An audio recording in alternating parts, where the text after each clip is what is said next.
Hello, welcome back. My name is Lorna. Today we're going to talk about the inner child. What even is it? Emotions, where they're felt in the body. As if we're three different people. A parent, an adult and a child. So it's as if we are a parent, adult and child. Boom.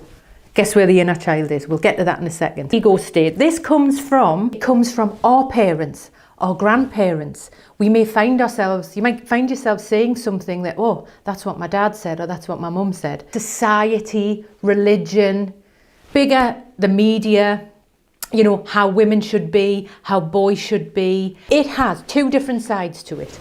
The first side is the critical parent, or the pig parent. Yeah, so there is a positive to this, which is safety. So with a child, you would get a child and say, get away from the road. So that firmness is there for safety. However, too much of it is toxic, right? Raining down on the child, on us, if this has happened to you. Okay, so this is where our shoulds come from. When you notice you have a message saying the should, it's not real, it's coming from the past.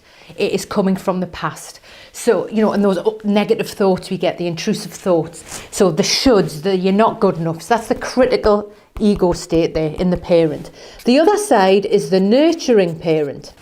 The nurturing parent has a negative side, so which is the smother mother or the helicopter parent. I'm sure you know a few of them. You know, the helicopter parent who knows all about their child's life even when they're like 19. Child never learns to get up for themselves and know, okay, this will pass, I'm going to be all right. Positive side of the nurturing parent, and it's really important for mental health, where we learn how to go, okay, as a child it may, or looking after children, it may be, right, we're going to go out and play football or go swimming, then come home, watch a video and have some ice cream, do some playing. So like nurturing stuff, right? Go and be outside, go and do art, listen to music, play video games, like the cool stuff.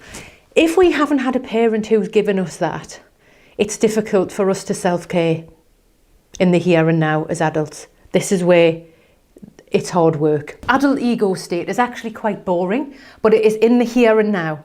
Noticing my feet on the floor, I've got to pay my bills, I've got to pay the mortgage, I've got to get to work. If I'm not feeling well, the adult leaves the building. So that filter, often filtering a lot of these toxic messages, has left the building. The child ego state comprises of two main areas. The adaptive child is perfect Peter, the pleaser, the person who always pleases people. So as a child, the child learned what they needed to do to please the parent, to get a hot meal and have somewhere to sleep. These people often do not get their own needs met, don't even know what their own needs are, and they might be in jobs for really, really long times, probably managing toxic bosses. The free child. So the free child is great. We're going to go out and play. We're going to have fun. We're going to go dancing. But too much of that free child is the rebellious child. Kicking off. It's the fuck it button. So this is where too much in the child ego state, as adults, we will, I don't know, drink a bottle of gin.